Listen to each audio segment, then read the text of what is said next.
Bom dia, pessoal. Bem-vindos a mais um seminário, nosso ciclo de seminários 2024/2.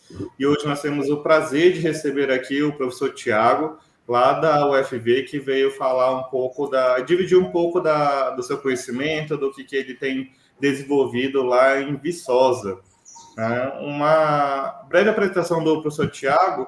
Ele tem a graduação em Química pela Federal de Uberlândia, a UFO, e fez, então, um mestrado e doutorado em Química Analítica lá na UFSCar, atuando principalmente nos temas de eletroanalítica e desenvolvimento de sensores.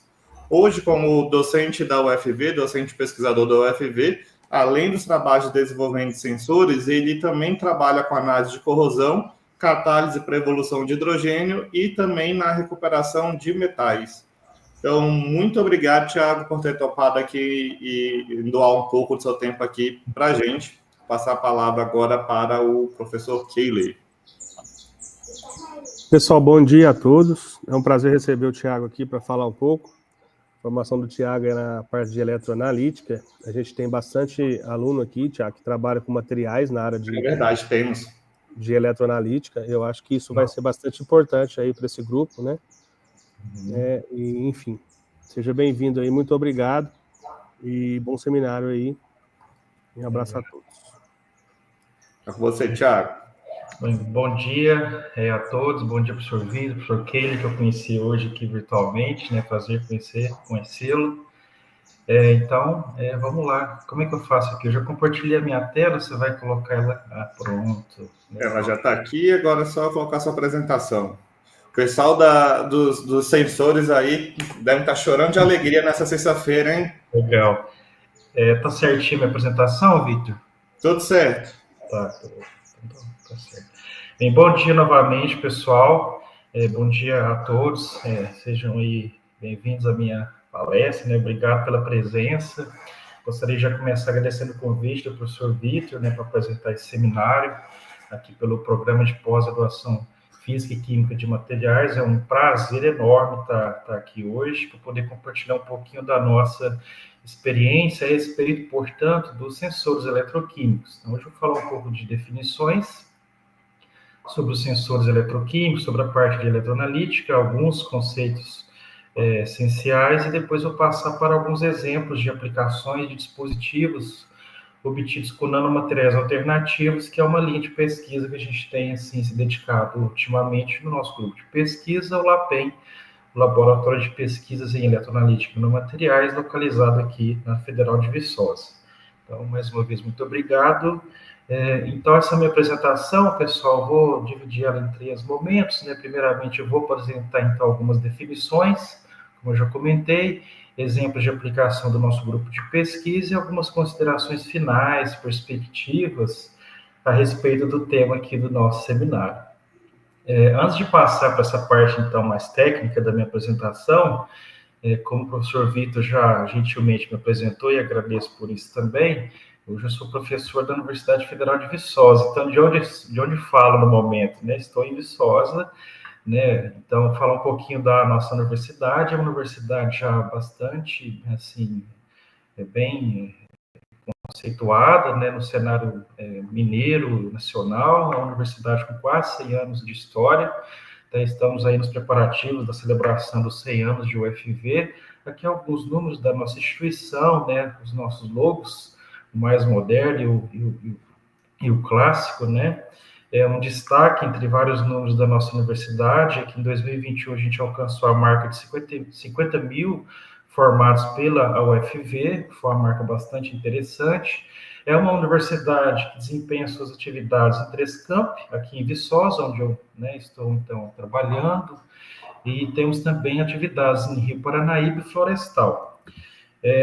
A UFV, ela, enfim, além da questão acadêmica, de inovação, que destaca a UFV das universidades, uma coisa que é bem, assim, quem conhece sabe, ela é uma universidade que tem o campi, né, de Viçosa, considerado um dos mais bonitos do Brasil. Então, eu trouxe aqui algumas fotos, imagens, né, para apresentar para vocês, que ainda não conhece, né, o nosso campus. Então, nós temos edifícios históricos, como o nosso prédio principal, o edifício Arthur Bernardes, a Biblioteca Central, né, um espaço bem interessante, ampla, né, nossa biblioteca, aqui uma visão aérea aqui da parte de entrada do nosso campus, né, nós temos aqui um lago, né, para que banha, digamos assim, o nosso campus, e a reta, né, que é a PH Rolfs, famosa reta, né, onde a gente pode aqui fazer, enfim, passeios, caminhadas e tudo mais algumas imagens, o prédio da reitoria também é um prédio histórico, né, da nossa universidade, que contrasta, por exemplo, com um prédio que fica logo do lado,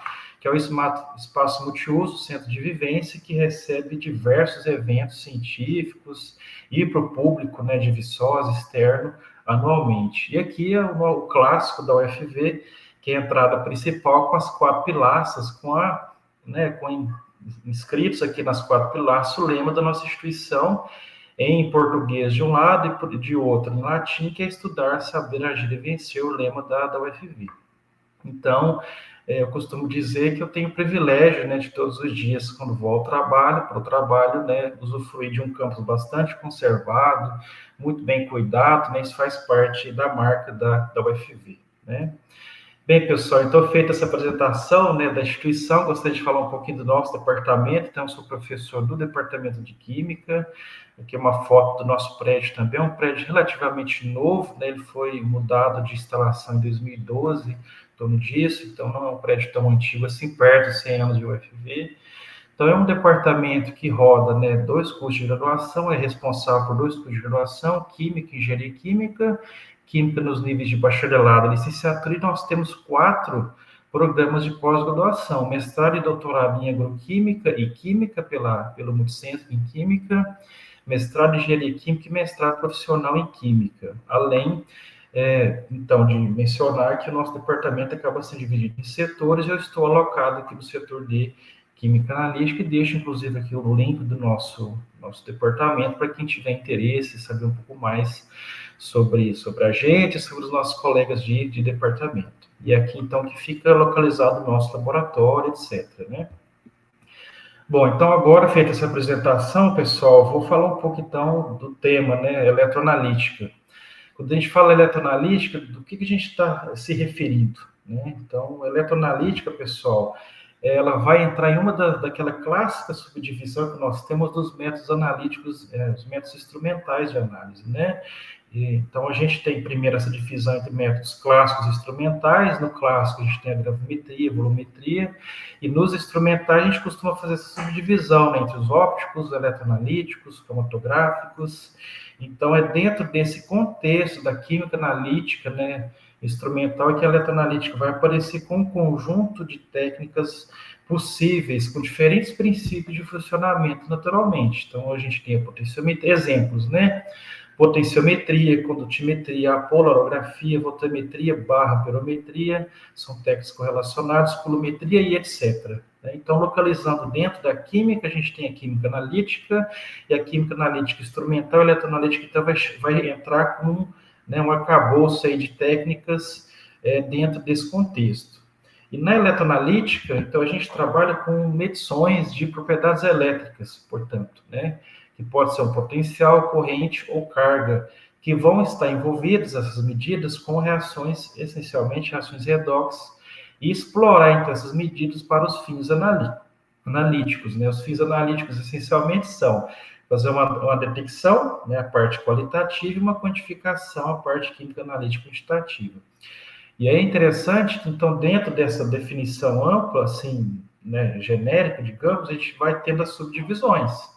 Então, os métodos eletroanalíticos, eles seguem minimamente essa classificação aqui, entre métodos interfaciais e não interfaciais. O que vai diferenciar isso é o estabelecimento ali de um equilíbrio, separação de cargas, ou uma reação redox, né, no caso dos interfaciais, e não no caso dos não interfaciais.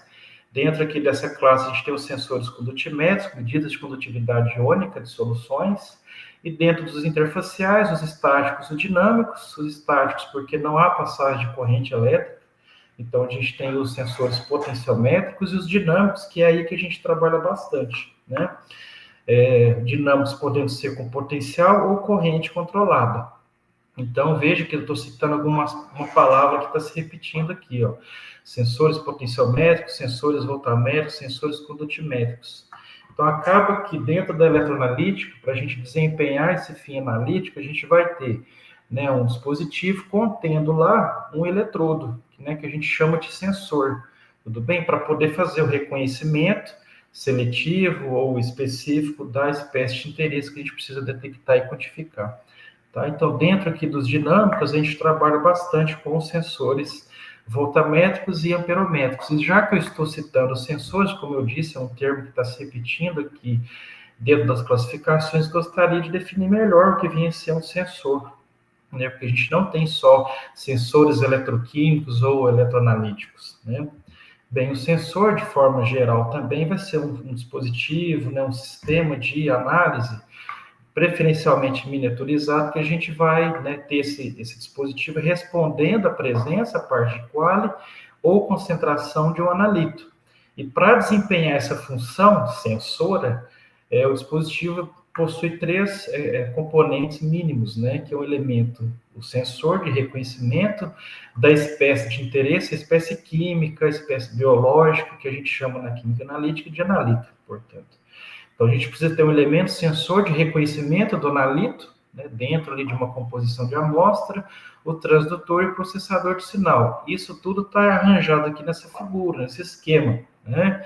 Então, aqui a gente tem a parte do sensor, o elemento de reconhecimento, e observe, então, o que ele está querendo mostrar aqui. A gente tem uma amostra complexa com diferentes componentes químicos, né, que está aqui representado por essas figuras, essas diferentes geometrias, digamos assim, né? Então, o elemento de reconhecimento ele possui aqui, tipo, uma cavidade que se encaixa, que reage, que tem uma interação seletiva ou específica com essa parte aqui, tá vendo? Que se encaixa perfeitamente em alguma parte do elemento de reconhecimento. Então, o elemento de reconhecimento tem uma interação de preferência seletiva específica com a molécula de interesse, o analito, e não com os demais componentes da amostra, são as espécies que a gente chama de espécies concomitantes. Então, esse reconhecimento acontece por diferentes fenômenos, pode acontecer por diferentes fenômenos físicos e ou químicos, e aí a gente tem um componente que faz a transdução para gerar um sinal que a gente consegue trabalhar, né? Aqui mesmo eu já estou representando um sinal que seria um sinal eletroquímico, né? Uma corrente, etc. Tudo bem? Bom, isso é a definição geral de sensor, porque a gente pode, então, ter diferentes tipos, né, de elementos de reconhecimento e diferentes transdutores. E aí vocês vão perceber que os eletroquímicos são, né, um tipo, uma subclasse dos sensores químicos, correto? Então, nesse slide aqui, eu apresento para vocês diferentes tipos de componentes de um sensor, tanto em relação ao elemento de reconhecimento, quanto ao sistema de transdução. Então, dentro do sistema do elemento de reconhecimento, a gente tem já uma divisão entre sensores e biosensores, né? A diferença é a presença ou não de um elemento biológico de reconhecimento, que seria o caso dos biosensores. Então, dentro de sensor, a gente pode estar trabalhando com uma superfície de vítrea, né, de um vidro, um metal, um substrato carbonáceo, carregadores de íons, espécies redox, ligantes, etc., né, nanomateriais diversos.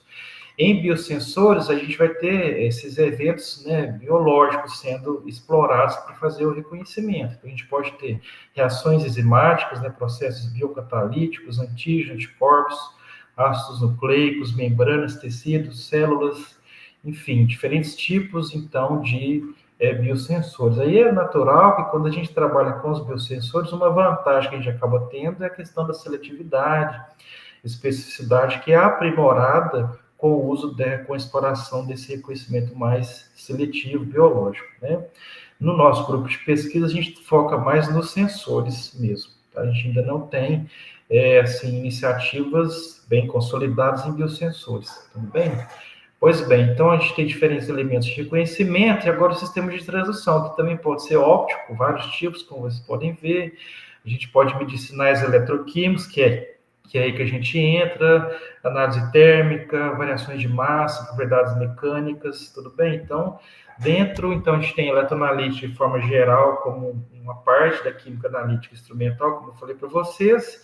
E aí, entrando para dentro da eletroanalítica, né, a gente trabalha no desenvolvimento de sensores eletroquímicos, que podem ser aqueles diversos que eu já citei lá, né? Então, dentro da técnica de condutometria, potenciometria, pirometria, voltametria, impedância e outras técnicas eletroquímicas, um dos focos é desenvolver justamente o sensor, a espécie que vai ser usada nessas técnicas, né, o elemento que vai reconhecer, né, e gerar um sinal eletroquímico a gente monitorar para identificação, né, detecção e quantificação da espécie de interesse. Então, nosso grupo está bem focado aqui no desenvolvimento dos sensores, né? Então, a gente estuda materiais, né, como elementos de reconhecimento e aplicação na voltametria e amperometria, né? Bom, vantagens dos métodos eletroanalíticos, né, dentro aí do contexto da química analítica. A gente pode destacar a questão da simplicidade operacional, tá certo? Com poucos dias de treinamento, a gente, né, consegue já rodar experimentos eletroquímicos sem grande experiência. Lógico que a interpretação posterior exige uma formação técnica, né, mas em termos operacionais a gente pode enfatizar isso. A gente pode ter condições de redução de consumo de reagentes e solventes, das etapas de preparo de amostra. Em relação ao custo de aquisição e manutenção da instrumentação também é uma vantagem. A gente tem equipamentos como esse que eu estou mostrando, já comerciais, que são conectáveis em smartphones, com um valor aí em torno de $1.000, que em termos de instrumentação é um valor baixo, tá? E executando todas essas técnicas que eu estou aqui mostrando, todas não, né? Mas pelo menos voltametria, amperometria, impedância, já realizando, que são as técnicas mais usadas ultimamente, né? E a versatilidade para as aplicações. A gente tem exemplos de aplicação na biomedicina, na área de farmácia, alimentos, meio ambiente, etc., né? Algumas aplicações comerciais que talvez vocês já conheçam, né? O famoso glicosímetro, os diabéticos, né? A gente tem uma fitinha sensora, é baseado em princípio eletroquímico de detecção, né? O nível de glicose no sangue. Os pH-metros são sensores, né, potenciométricos para aferição da concentração hidrogeniônica e deve estar aí junto com a espectrofotometria, o VVIS, um dos equipamentos mais presentes nos laboratórios, né, analíticos e outros, tá certo? Então, a gente tem esses dois representantes aqui como os principais, aí, carro-chefe da eletroanalítica, tá? Bem, pessoal, então, feita essa primeira introdução, como é que a gente trabalha no laboratório para fazer uma medida eletroquímica, eletroanalítica, para estudar os sensores eletroquímicos? O que seria esse sensor mesmo na prática? Aqui eu tenho um esquema, tá certo? Do que a gente utiliza. A gente precisa de um potenciostato, galvanostato, que vai realizar, né, que vai desempenhar, né, a instrumentação, a aplicação de potenciais, corrente, etc., vai depender do tipo de técnica, acoplada a uma célula eletroquímica, que atualmente, né, a gente utiliza o sistema de 3 eletrodos. Então, a nossa célula eletroquímica vai ser formada por um contra-eletrodo, eletrodo de trabalho, eletrodo de referência mergulhados em uma solução com condução iônica apropriada, e para isso a gente usa um eletrólito forte, um eletrólito de suporte, tá certo? Para poder garantir aqui a condutividade iônica, e lógico, um aparato de computador para operar o potenciostato, etc. Dentro do sistema de 3 eletrodos, aquele que vai fazer o reconhecimento, então só para vocês relacionarem com o que eu defini agora há pouco, o que é o sensor eletroquímico dentro dessa célula eletroquímica? O eletrodo de trabalho. É nele que a gente vai trabalhar, né? Modificando a sua superfície, fazendo adaptações para fazer a detecção e quantificação de algum analito presente aqui nessa solução de eletrólito, né? Então, o potenciostato, ele vai desempenhar todas essas técnicas aqui, a depender da marca, né, da versatilidade dele, mas pelo menos os que a gente utiliza mais comumente no Brasil, vai possibilitar usar todas essas técnicas aqui, tá? Então, a gente usa muitas voltametrias, cíclica, pulso diferencial e onda quadrada para fins analíticos. Aqui uma foto de um dos equipamentos dessa empresa, né, Autolab Metron, que a gente tem no nosso laboratório, tá? Aqui a célula de 3 eletrodos, uma solução colorida apenas por, né, imagina aqui a empresa para dar um destaque para o eletrodo de suporte. Bem, então esse equipamento aqui, o potenciostato, né, que eu mostrei aqui uma foto também de um outro equipamento comercial, em linhas bastante gerais, em termos de instrumentação, ele trabalha de acordo com esse ciclo elétrico aqui. Então, esse ciclo está representando a célula de 3 eletrodos, então a gente tem um terminal para o eletrodo de trabalho, para o eletrodo de referência e eletrodo auxiliar. O que acontece? O eletrodo de trabalho, como eu já comentei, é o de interesse. A gente monitora as reações redox que acontecem na superfície do eletrodo de trabalho. reações redox que são provocadas a depender do tipo de técnica. Então, na voltametria, por exemplo, a gente vai fazer aplicações de potenciais em eletrodo de trabalho. E para fazer essas aplicações de potencial, a gente precisa de uma referência, potencial de referência. Que referência é essa? O eletrodo de referência. Então, ele vai ter uma parte aqui do circuito para fazer controle de potencial, está vendo aqui a unidade de volts do eletrodo de trabalho, né? Então, quando há aplicação desse potencial, a gente tem diferentes processos que podem acontecer no eletrodo de trabalho, incluindo os processos de oxidação e redução de uma molécula de interesse, que são os processos redox que a gente comenta, né? E quando isso acontece, a gente tem passagem de corrente pelo eletrodo de trabalho e um outro eletrodo, né? Toda célula eletroquímica tem no mínimo 2 eletrodos, que poderia ser o próprio referência. Mas nesse dispositivo moderno, a gente não permite que a corrente flua dessa aplicação de potenciais pelo eletrodo de referência. Aí a gente tem um aparato que permite ter um terceiro eletrodo, que é o eletrodo auxiliar ou contra-eletrodo, que é por onde vai ocorrer, a gente vai ter a passagem de corrente. Então, a gente tem no potenciostato uma parte para fazer medição de potencial, vai gerar os potenciais aqui no formato de um eixo X, e uma outra parte do circuito medindo corrente que está fluindo a partir da aplicação de potenciais, gerando os dados de corrente. Então, na voltametria, a gente tem aplicação de potenciais variáveis versus eletrodo de referência e medição de correntes aferidas em relação ao eletrodo auxiliar. Por que isso é feito? Por que a gente não permite que a corrente flua para o eletrodo de referência? Para que esse potencial não varie. Se a gente permitir que ocorram reações redox envolvendo aquele eletrodo de referência, a gente perde a referência, o potencial começa a variar e aí a gente não tem confiabilidade nos potenciais lidos. Por isso que a gente trabalha com o eletrodo D, a célula, de 3 eletrodos na voltametria. Então, na voltametria, o que a gente tem é o registro de voltamogramas, que são curvas de corrente versus potencial. E a partir, então, desse gráfico, né, de corrente versus potencial, a gente tem o surgimento de picos, que são associados aos processos de oxirredução. Quando a gente tem nos nossos equipamentos aqui, né, picos assim para cima, que vão ser correntes positivas, a gente tem associação com correntes de oxidações. Quando a gente tem picos com correntes negativas, portanto, vai estar, né, invertido aqui a orientação, vai estar para baixo, são picos decorrentes de reações de redução, picos catódicos, né? E aí, então, nesse pico aqui, né, nesse sinal analítico, a gente pode extrair informações qualitativas e quantitativas. Quantitativas a partir da altura de pico, que é a corrente de pico, e qualitativo em relação à posição dele no potencial. Esse potencial ele pode ser usado para a gente estudar o mecanismo da reação redox, né? Tipo assim, que grupo funcional daquela molécula está perdendo elétrons ou ganhando, né, na redução ou oxidação. Fazer caracterização de materiais de eletrodo, avaliando a cinética da reação eletródica, né? Então, a gente tem diferentes materiais de eletrodo. A gente procura aquele em que o potencial de trabalho seja menor, para ter uma melhor seletividade, né? Então, a gente utiliza isso para caracterizar os materiais. E em relação à corrente de pico, ela vai guardar uma relação direta com a concentração da espécie, com o tipo de eletrólito que eu estou usando, aquela solução que a gente mergulha os eletrodos, o eletrodo de trabalho propriamente dito, como eu já citei, e a técnica que eu estou aplicando, técnica voltamétrica, porque como eu comentei aqui, a gente pode ter voltametria cíclica, pulso diferencial onda quadrada, o que vai mudar de uma para outra, gente, né, é a maneira como esse potencial é aplicado aqui no eletrodo de trabalho, né. A gente poderia ter um pouco mais de tempo, né, para eu apresentar essas programações de potência, mas essencialmente é isso que muda entre uma técnica e outra. Aí acaba que a voltametria cíclica a gente usa mais para explorar o eletrodo, para explorar o analítico de interesse, e essas aqui de pulso e onda quadrada a gente usa mais para fins analíticos mesmo, para ir lá e quantificar, porque elas são mais sensíveis que a voltametria cíclica, tá certo?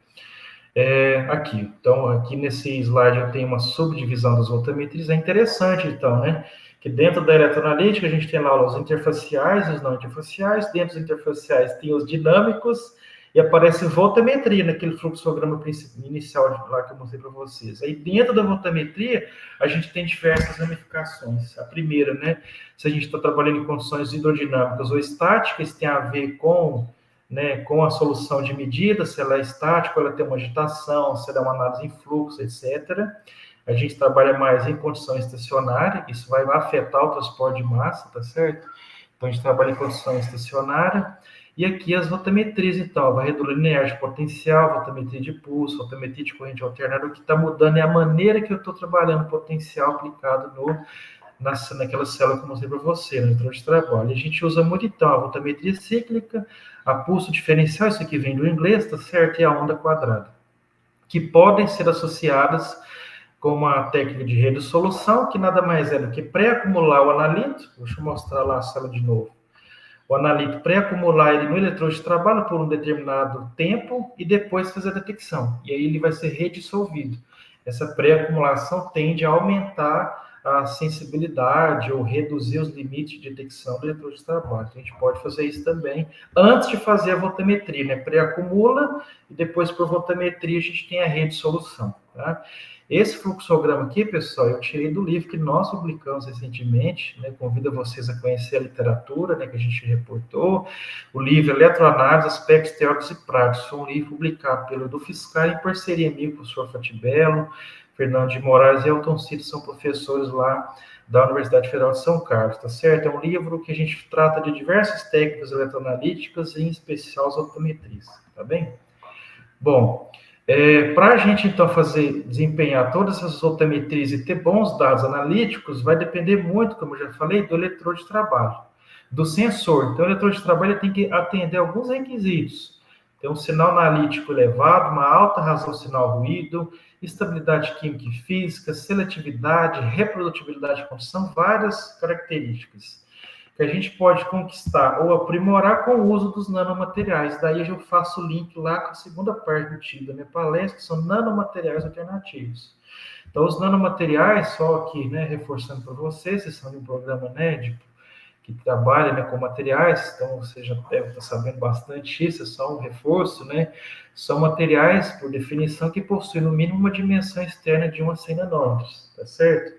Então, uma escala pequena de tamanho, como você sabe, né, o nanômetro 10 a menos 9 metros.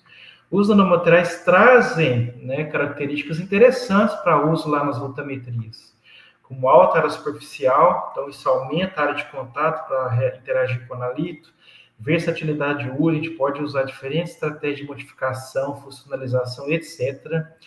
Uma alta taxa de transferência de elétrons, porque pronto, como eu citei para vocês, você tem eletrodo de trabalho e reações redox acontecendo. Essa reação tem uma cinética, tá certo? De transferência de elétrons, né? Eu posso ter um analito cedendo elétrons para o eletrodo, ou ao contrário, né? Numa redução. Então, os nanomateriais acabam melhorando, amplificando essa cinética de transferência de elétrons, tá certo?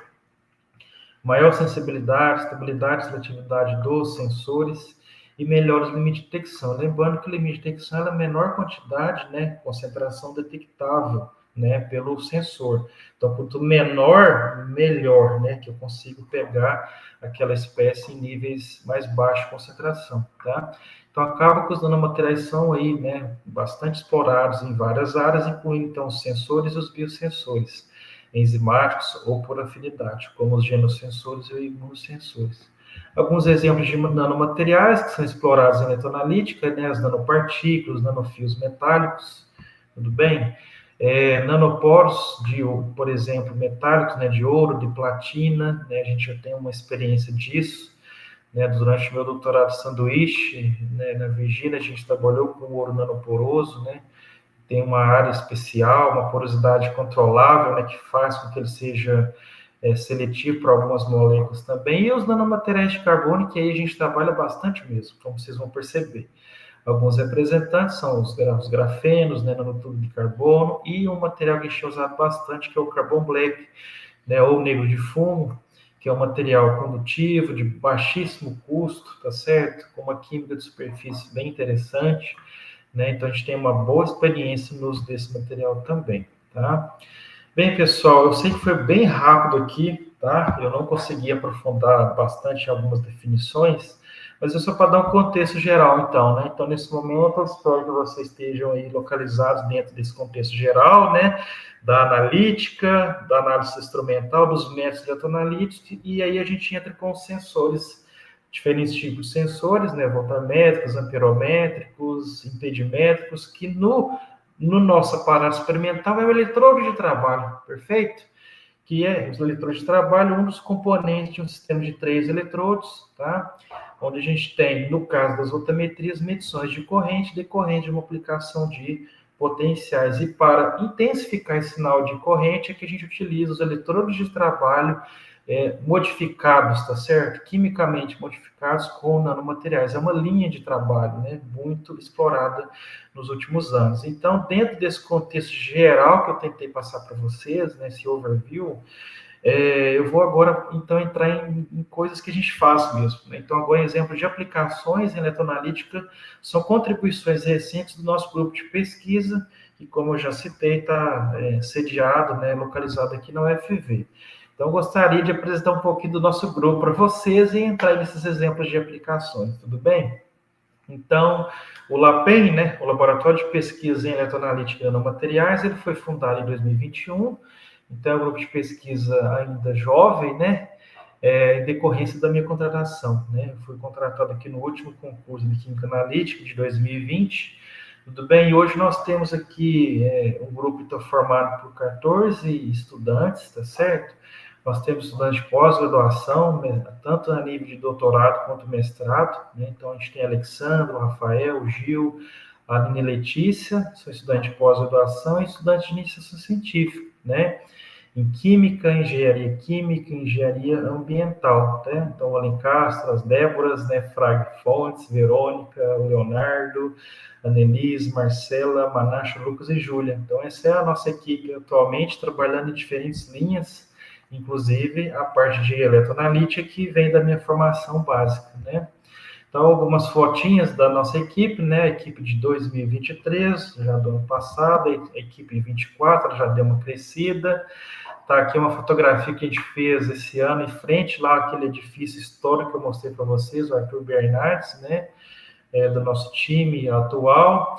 A gente está aí convencido que é importante fazer divulgação científica, então hoje a gente mantém uma página, né, um perfil, digamos assim, no Instagram, então deixo aqui o QR Code para vocês, quem tiver interesse em acompanhar nossos trabalhos, convido-os, né, a nos seguir por lá. Enfim, a gente apresenta as publicações do grupo, convites de defesas presenciais, remotas, tudo a gente vai postando lá, e tem a ver com a nossa produção acadêmica, nossas atividades, eventos que a gente tem organizado, tá certo? Essa palestra foi divulgada lá no nosso perfil também, né? Então, acho isso importante para a ciência. Então, a gente tem esse perfil no Instagram. Então, entrando nas nossas linhas de pesquisa, pessoal, não vou falar de todas elas, né? Eu, logicamente, vou focar no tema do nosso seminário aqui. Nós temos aplicações eletroquímicas de solventes geotéticos profundos em 2 viés, né? Na parte de eletrodos modificados para desenvolver os sensores eletroquímicos e também na eletrodeposição de metais que foram extraídos, purificados de resíduos eletrônicos. Essa linha de pesquisa ela entrou no LAPEN por conta da nossa participação da Rede Mineira para Valorização de Resíduos, tá certo? É uma parceria entre diferentes universidades, incluindo o professor Victor, né, da UFSJ. Tudo bem? A gente é bem feliz em fazer parte dessa rede. Então, linha 2, produção de eletrodos modificados com nanomateriais obtidos de fontes alternativas, como resíduos agroindustriais, resíduos eletrônicos, os sensores descartáveis e dobráveis, né, baseados em impressão 2D, que eu vou mostrar um pouquinho para vocês. A gente tem alguma coisa já, né, na parte de agroquímicos, para dar um contexto para a nossa localização da UFV, né? Então, desenvolvimentos, voltamentos para determinação de agroquímicos. A parte de corrosão, que tem a ver com a minha última instituição, antes de ser professor na UFV, eu fui professor no Cefet Timóteo, que fica localizado no Vale do Aço. Então, fazia todo sentido a gente trabalhar com corrosão, e a gente continua nesses trabalhos na UFV também, inibidores verdes de corrosão. E aqui uma outra linha, né, bem diferente aí da linha principal do LAPEN, que é a parte de geração de hidrogênio, né, a partir de armazenadores sólidos químicos, né, e esse tipo de trabalho veio da nossa parceria, né, a nossa integração de uma outra rede de pesquisa, que é a Rede de Hidrogênio de Minas Gerais. Também uma rede com várias universidades, com em torno de 20 pesquisadores, e aí a gente está lá desenvolvendo diferentes nanomateriais para atuar como catalisador na evolução de hidrogênio de forma segura e mais sustentável, né? Então, a LAPEN hoje integra 2 redes de pesquisa, como eu já citei, ambas, né? Então, a Rede Mineira de Hidrogênio e a Rede Mineira para a Valorização de Resíduos, a REMIVAR, ambas, né, financiadas aqui pela nossa fundação, a FAPEMIG, aqui a gente já tem que deixar o nosso agradecimento também, tá? Bom, dentro dessas linhas, então, que está em verde, pessoal, que eu queria conversar um pouco mais com vocês no dia de hoje, né? Então, sobre o preparo de eletrodos modificados, né, com nanomateriais alternativos, e eu vou finalizar com um exemplo de sensores, né, que é uma linha bem interessante, né, que é promissora para a área de eletroanalítica, que são sensores descartáveis e ou dobráveis, tudo bem? Baseados em impressão 2D. Então, vamos lá. Dentro da parte de eletrodos modificados, pessoal, a gente tem 2 formas de trabalhar aqui no grupo, né? A gente tem o eletrodo comercial base, que é o eletrodo de carbono vidro, a gente trabalha na modificação dessa superfície base com filmes, tá? Como eu já vou mostrar para vocês. Uma outra alternativa é confeccionar o eletrodo mesmo, né? O material condutor. E para isso a gente utiliza eletrodos que a gente chama de pasta de carbono, né? Baseado em grafite, um aglutinante, e aí a gente vai inserindo na composição diferentes nanomateriais de interesse, tá? Então são 2 tipos, filmes sobre eletrodo de carbono vitro e modificadores de pasta de carbono. E o terceiro tipo, que são os eletrodos impressos. Então são 3 momentos agora de exemplos de aplicação do nosso grupo de pesquisa. Para desenvolver esses trabalhos, pessoal, a gente tem um laboratório, né, claro, com uma infraestrutura básica para síntese de materiais, preparo de soluções, de amostra, etc., e a parte de instrumentação eletroquímica, né? Então, nosso laboratório hoje tem um parque instrumental contando com 13 equipamentos, então, potenciostáticos, galvanostáticos, que permite fazer todas essas análises que eu vou mostrar para vocês daqui para frente. Então, a gente tem o Autolab 101, o PGStat 204, que foi um equipamento comprado esse ano, dentro dessa parceria, né, da parte de extração de metais, ali da REMIVAR, e um equipamento portátil, esse acabou de chegar no nosso laboratório, que vai fazer as voltametrias, vai fazer também impedância, e ele é portátil, então a gente pode levar ele em campo se for interesse de uma aplicação, tá? Então a gente tem esses 3 equipamentos aqui no nosso laboratório, e aí vamos apresentar alguns trabalhos, então, que a gente tem publicado ou, né, submetido em fase final de preparação e tudo mais. Um primeiro trabalho, então, lembrando, né, que eu estou tentando mostrar para vocês exemplos de eletrodos, né, de sensores obtidos de materiais alternativos, fontes alternativas de materiais. Então, o primeiro exemplo que eu gostaria de mostrar para vocês é um trabalho que foi desenvolvido pelo Rafael, né, o Rafael, na época, mestrando, hoje doutorando, pelo programa de pós-graduação da Rede Mineira, né, multicêntrico, em Química, tá certo? De Minas Gerais. E nesse trabalho de mestrado do Rafael, ele trabalhou explorando, dentre outras coisas, né, a potencialidade eletroanalítica de óxido de grafeno, que foi sintetizada a partir do reuso, da reutilização de grafite residual de pilhas, né, descarregadas, tudo bem?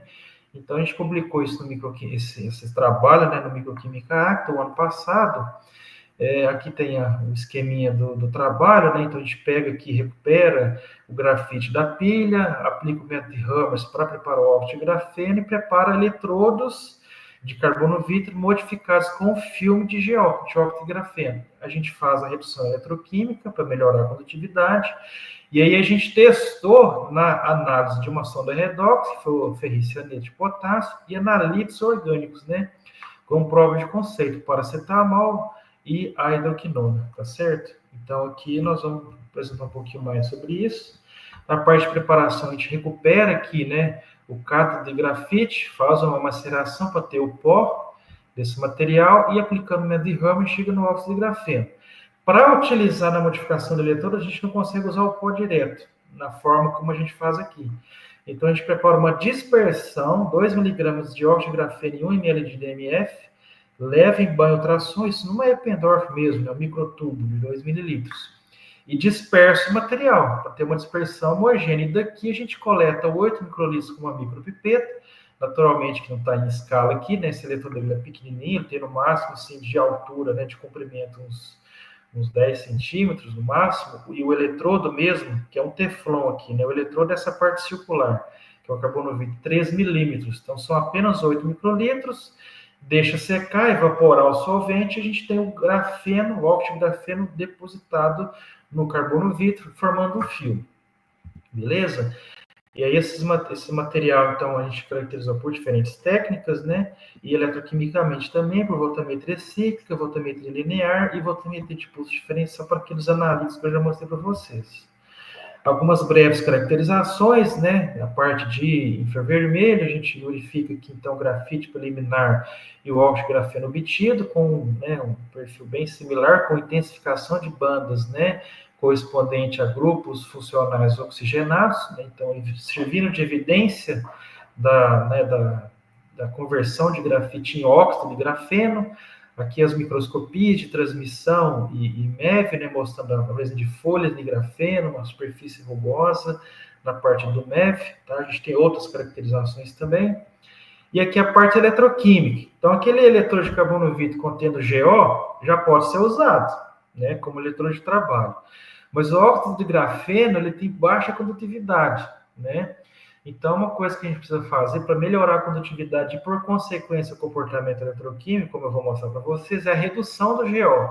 E essa redução pode ser feita por via eletroquímica, que é o que está sendo mostrado aqui nesse slide. Então, a gente tem uma voltametria cíclica na região de potenciais negativos, uma região catódica, a gente faz ciclagem de potenciais, daí o nome é voltametria cíclica, né? Então, a gente tem aqui o primeiro ciclo de potenciais, um pico catódico de redução bem pronunciado, que depois vai caindo nos próximos ciclos. Esse pico catódico tem a ver com essa redução aqui, ó, de GO. Então, a gente reduz os grupos oxigenados e vai restabelecendo o sistema pi-conjugado do grafeno, que é responsável pela condutividade. Então, a gente sai de um óxido de grafeno por um óxido de grafeno reduzido eletroquimicamente. Por isso, essa sigla aqui do inglês, né, é RGO, que vocês vão estar vendo no meu seminário daqui para frente, tá?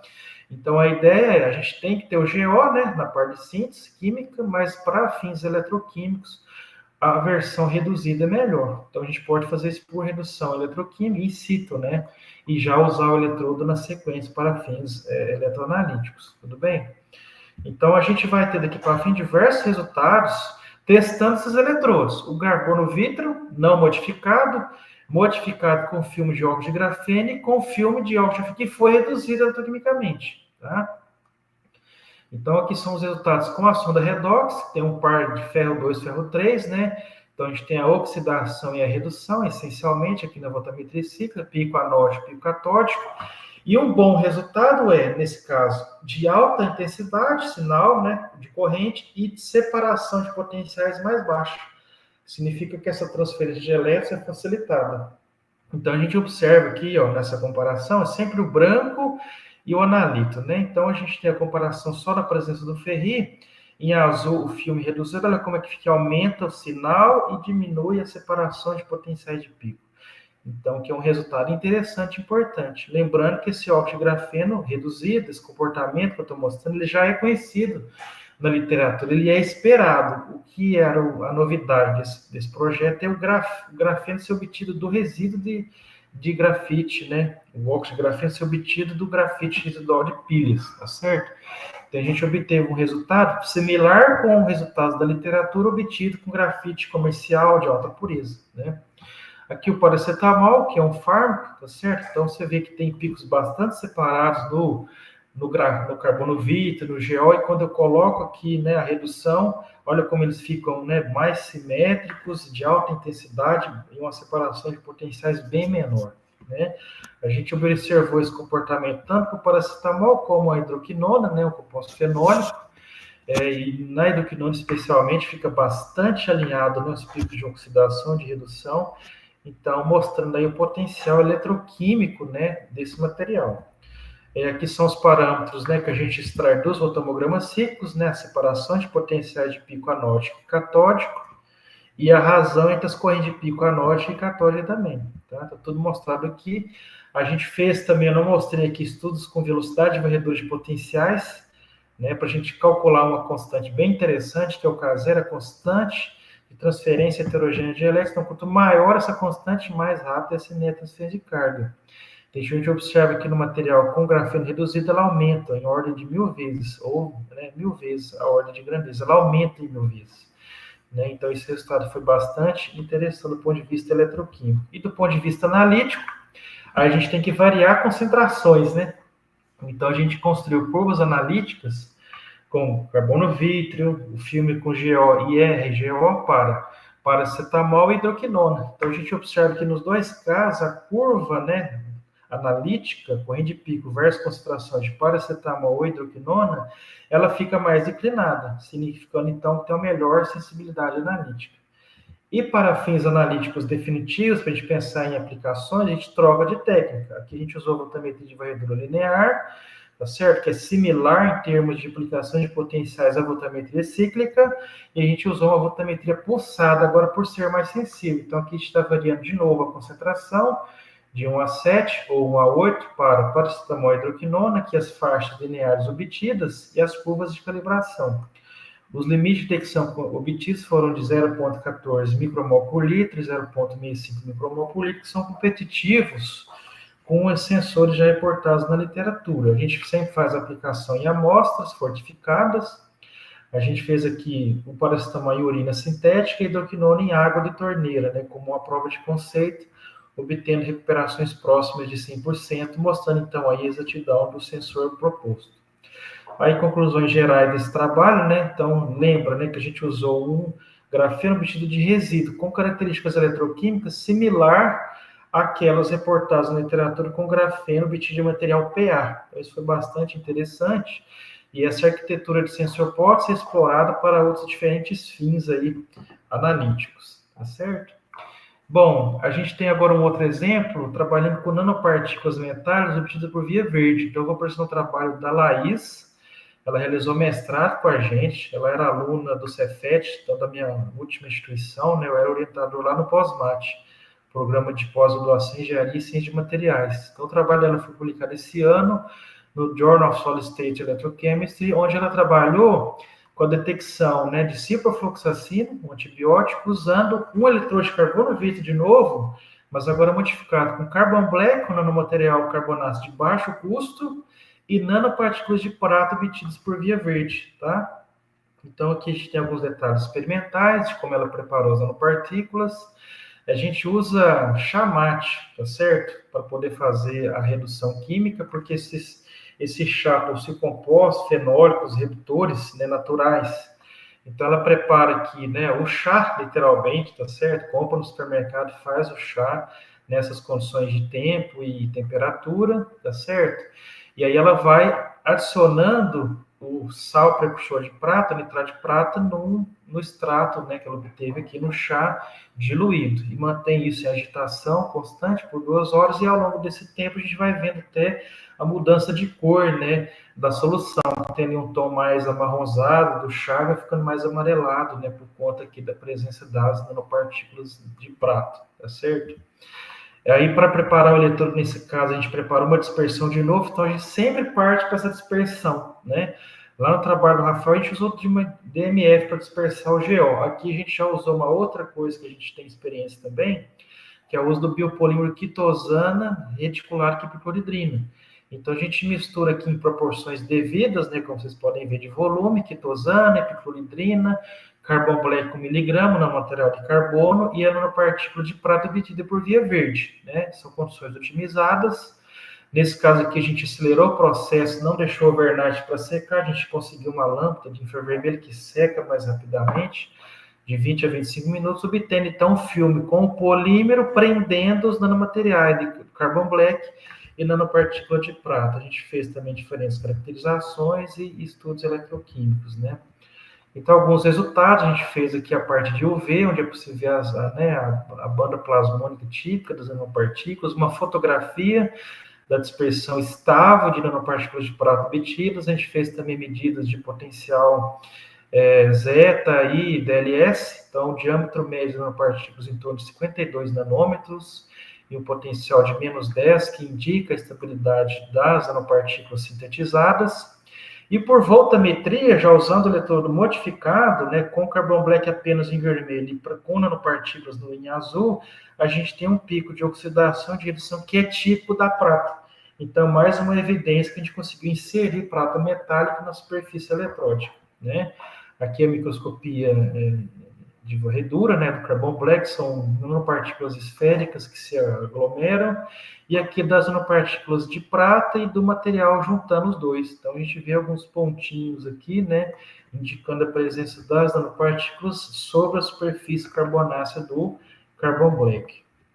Aí, de novo, isso é uma rotina nossa, tá, gente?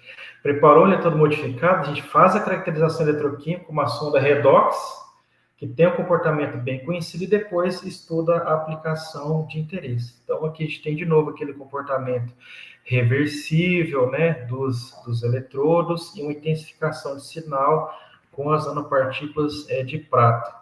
A gente faz de estudo de diferença, velocidade de varredura, como eu já mencionei, e a gente tem um aumento aqui dessa curva de corrente de pico versus raiz quadrada da velocidade, indicando o aumento da área eletroativa com a inserção das nanopartículas de prata, né? Então, explorando esse efeito agora para o ciprofloxacino, né, o analito de interesse, o antibiótico, né? Então, a gente verifica nesse caso que o analito, por voltametria, tem pico só de oxidação, não tem redução, percebe? Ao contrário aqui do ferri, né, do ferri-ferrou. Então, a gente diz que a gente tem um comportamento irreversível, né? Anódico, ele oxida, e a gente não tem a redução com o processo reverso, tá? Mas a gente observa, então, um aumento de sinal analítico, né, de corrente, de pico. De novo, é sempre a gente está buscando isso, tá? Aumentar o sinal de corrente, com a inserção das nanopartículas ao filme de carbon black. Bom, aí a gente parte para otimizações do pH do eletrodo de suporte. O pH 2 foi o melhor, que me forneceu o melhor sinal analítico. É um processo, né, que a gente otimiza também os parâmetros da técnica voltamétrica que a gente escolheu, porque assim, como eu já falei, é mais para explorar o comportamento, saber esse tipo de coisa, se é reversível, irreversível, se tem uma melhoria do sinal quando eu faço modificação, e depois a gente normalmente troca de técnica, como foi o caso aqui, usando a voltametria agora de onda quadrada. A gente otimiza aqui os parâmetros dessa técnica, frequência, amplitude, incremento de potencial, sempre olhando a intensidade de sinal e o formato desse pico, né? Não pode alargar demais, por exemplo, etc. Então, nas condições ótimas, a gente tem aqui a curva de calibração, foram obtidas duas faixas lineares, com LOD de 0,48 micromol por litro, né? A gente fez a aplicação também desse sensor para a detecção do ciprofloxacino em urina sintética, tá certo? Com bons resultados de recuperação. Então, nesse trabalho, a gente mostrou, né, a possibilidade de usar nanopartículas de pratas reduzidas por via verde, então eliminando outros compostos químicos, né, de maior pureza, e que o uso combinado de carbon black, o nanomaterial carbonáceo de baixo custo, e essas nanopartículas verdes, né, promovem um efeito sinérgico, né, de melhoria do sinal analítico para o ciprofloxacino, sendo então, né, configurando uma alternativa simples e de baixo custo para determinação de antibióticos e amostras biológicas. Perfeito? Então, aqui eu finalizo os exemplos que eu tinha para vocês a respeito de eletrodos de carbono vítreo modificado com nanomateriais alternativos. Agora eu vou trazer um trabalho, né, da doutoranda Alexandra, né, o primeiro trabalho de doutorado dela aqui da tese, em que a gente está trabalhando com eletrodos agora de pasta de carbono modificado com materiais obtidos de fontes alternativas, no caso de biocarvões, né? Então, são nanomateriais obtidos de resíduos agroindustriais aplicados no desenvolvimento de eletrodos modificados. Esse é um trabalho que foi publicado esse ano no Eletroanálise. A Alexandra trabalhou com biochar hidrotermal, né, obtido então por via hidrotérmica on-pots, a partir do resíduo de bagaço de malte. E a gente explorou esse material para modificar eletrodos visando a determinação de chumbo por voltametria de dissolução, né? Então, falando um pouquinho do trabalho da Alexandra, então a síntese on-pot ela é interessante para a produção de biocarvões, porque você tem a conversão da biomassa, né, num biocarvão de forma única, já fazendo, né, ativação, funcionalização num único reator hidrotérmico, né? Então, aqui a gente tem as condições que foram utilizadas. Esse é um trabalho, tá, pessoal, que foi feito em parceria com a professora Renata, aqui do departamento, Pereira Lopes Moreira, que é a coordenadora lá da Rede Mineira de Hidrogênio, que eu comentei com vocês. A gente tem bastante coisa sendo feita juntos, tá certo? Então, ela que nos forneceu esse material, né, que foi sintetizado nessas condições diferentes, a gente sempre tem, né, pessoal, fazer a caracterização dos materiais. E em termos aplicados agora, olha como é que muda o jeito de preparar o eletrodo. Lá a gente fazia uma dispersão, gotejava, né, a dispersão, deixa secar e forma um filme. Aqui a gente faz o compósito mesmo, né? Então a gente junta o HC tem a ver com esse nome aqui, Hydrothermal Biochar, né? Porque é o biochar hidrotérmico, tá certo? Não é obtido por pirólise, por exemplo, tá certo? Então, a gente junta esse material, o óleo mineral, que é um aglutinante, grafite, pó de grafite, material condutor, e faz a homogeneização no almofariz de ágata, tá certo? Almofariz e pixilha de ágata. Aí, tendo esse material bem homogeneizado, a gente embute numa seringuinha que tem um êmbolo metálico, o material faz a compressão para compactar essa pasta, desenvolve movimentos em 8 aqui, tá certo? Para poder alisar essa superfície para ela ficar homogênea. E aí a gente trabalha, então, usa isso como eletrodo de trabalho. Então, é bem simples a maneira de se preparar. Tá? A gente faz essa pasta só com grafite e óleo mineral para ter uma referência, e depois com grafite e hidrochar para poder ter o eletrodo modificado em diferentes proporções. A detecção de chumbo, né? Então, a gente está aplicando aqui para metais, né, tóxicos, ela é feita de uma forma um pouco diferente. Lá a gente fazia lá na ciprofloxacina, no paracetamol, na análise direta, né? Aqui é assim também, mas envolve uma etapa de pré-acumulação para depois fazer a parte eletroquímica. Então a gente mergulha o eletrodo de trabalho na solução contendo chumbo e deixa isso aqui por um tempo para poder ter a adsorção. Aí que a gente explora o biochar aqui, ó, para fazer a adsorção de metais. Então a gente pré-acumula ele no eletrodo, tá certo? Por um tempo, que a gente otimiza. Daí a gente leva para a cela de 3 eletrodos, para, numa primeira etapa, reduzir o chumbo 2 a chumbo 0, tá certo? E a gente otimiza esse potencial aplicado. E depois a gente faz a redissolução, usando uma técnica voltamétrica. A gente faz uma varredura anódica de potenciais para o quê? Oxidar o chumbo 0 a chumbo 2.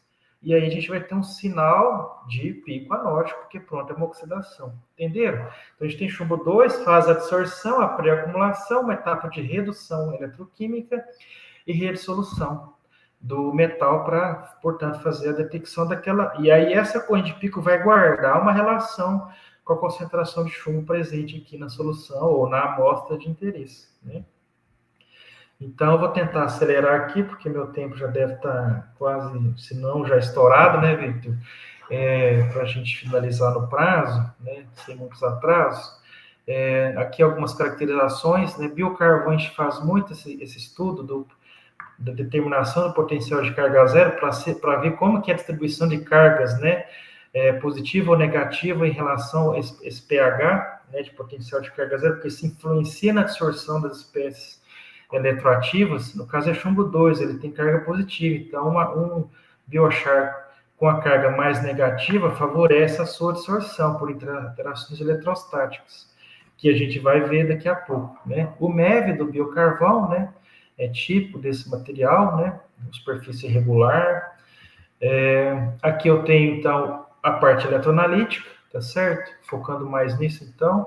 O sinal de chumbo no eletrodo só com grafite e com hidrocarvão, com 15% de hidrocarvão na composição massa-massa da pasta.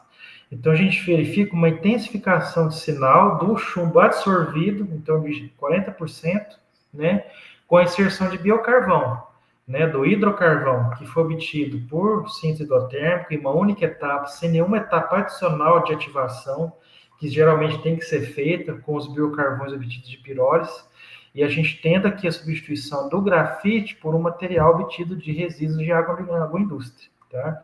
Então, esse é o grande, né, a grande novidade do trabalho, trazer um material obtido de resíduo de agroindústria para fins analíticos. Então, a Alexandra fez aqui várias otimizações dessa detecção, tanto da porcentagem de material na pasta, o pH daquela solução onde é feita a adsorção, o pH da solução de redissolução, né, do strip, o potencial aplicado na redução, o tempo de redução. Então, são vários, é um trabalho árduo agora, né? de otimização para ter o maior sinal analítico possível para o chumbo 2 e aí chegar na aplicação analítica, né? Construir a curva de rede-solução, curva analítica. Então, ela obteve essa faixa linear com essa acessibilidade de limitação de 6,6 nanomol por litro e LOQ de limite de quantificação de 20, aproximadamente 20 nanomol por litro, e são parâmetros analíticos de acordo com o valor máximo permitido pelo CONAMA para íons chumbo em águas, né, fluentes aquosos. Então, o nosso sensor poderia ser aplicado, né, com tranquilidade para monitorar a presença de chumbo em águas. Como a gente comprovou aqui, na aplicação com prova de conceito, né, no próprio eletrodo de suporte, água de torneira e água de rio, coletada aqui na nossa região mesmo, elas são fortificadas com chumbo e a gente sempre analisa em termos de recuperação, obtendo novamente resultados próximos a 100%, que seria aí o ideal, tá certo? Então, conclusões dessa parte aqui da minha palestra, né, parciais, a gente conseguiu, então, pela primeira vez, né, reportar um eletrodo de pata de carbono modificado com hidrocarvão para chumbo 2, né? Foi um material obtido de fonte alternativa, de baixo custo, que é a biomassa, tá certo?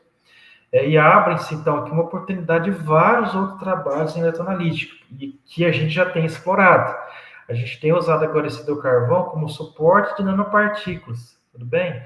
Para desenvolver outros sensores. A gente tem um trabalho agora em fase final de redação para publicação da Alexandra, que a gente introduziu nanopartículas de óxido de cobre, aliás, usando essas nanopartículas depositadas, suportadas, para fazer detecção não enzimática de nitrito em amostras alimentícias. Mas pelo tempo que, infelizmente, eu não trouxe, né? Seria mais alguns avanços que a gente está tendo. Agora, para finalizar, uma terceira linha, então, dentro da eletroanalítica que a gente tem condições aqui de desempenhar, é a parte dos eletrodos descartáveis, né? Os eletrodos serigrafados, que do inglês vem lá do SPS, os Screen Printed Electrodes. Quem está aí na audiência, né, que está trabalhando em eletroanalítica, já deve ter visto esse nome, né? Porque é o que a gente tem de, entre outras coisas, né, de mais assim, moderno e atual na parte de eletroanalítica. Então, são eletrodos que utilizam um substrato, que pode ser plástico, pode ser papel, pode ser um polímero, e a gente aplica, usando uma devida máscara, uma tinta condutiva nesse substrato para formar os 3 eletrodos. Então, a gente substitui aquela célula de vidro de 10 ml ou 20 ml por um dispositivo pequeno, olha aqui essa moeda do lado, né, que já vai conter os 3 eletrodos e a gente vai trabalhar com gotas, tá? Então, a gente tem uma redução de volumes muito grande, redução de custo e redução de volume de amostra, que muitas vezes esse é um problema, né? Em algumas aplicações, a disponibilidade de amostra.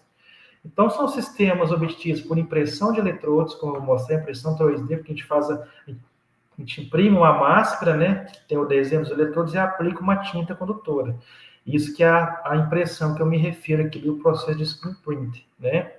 Para trabalhar com isso, a gente estuda, então, o tipo de substrato, a gente trabalhando no desenvolvimento do tipo de tinta condutiva, né? Isso é muito importante, ela tem que ter uma densidade adequada, uma viscosidade adequada para ser aplicada e secada no tempo certo, né?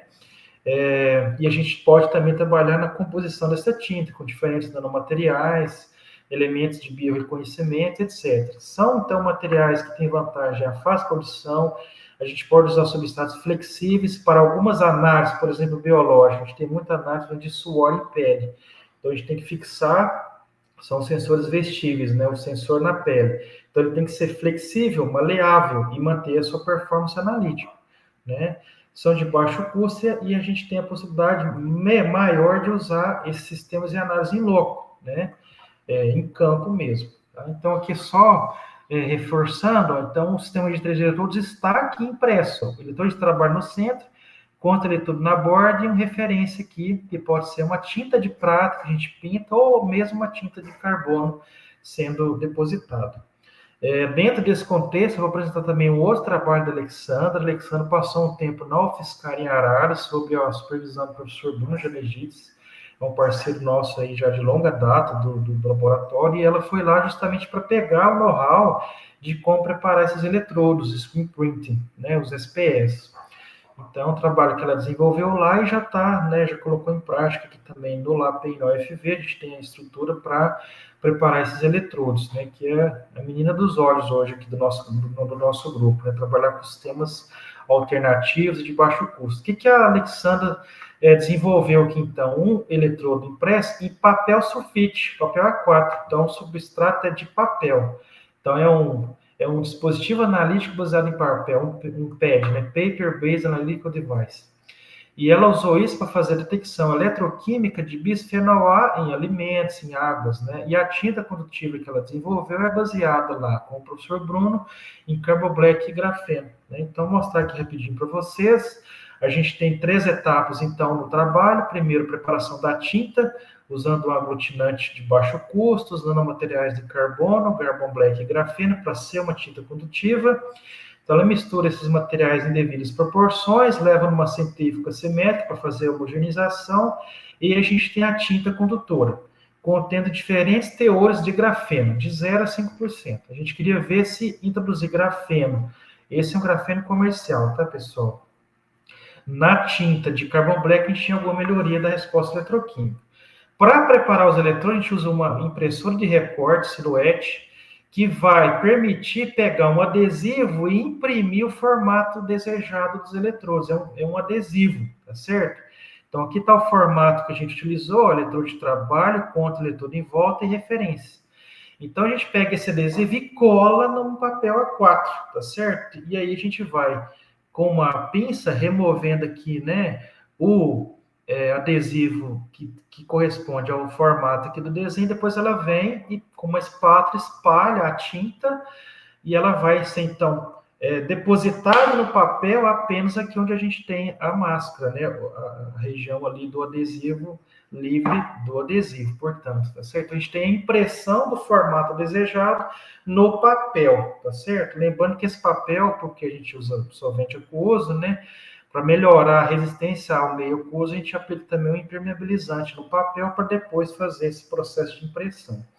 E aí a gente conecta, então, aqui, ó, nesses terminais, o dispositivo no potenciostat. Normalmente, lá nos jacarezinhos, a gente tem o plug, que é um jacarezinho, para poder fazer as medidas. Aqui é uma foto real do dispositivo, tá certo?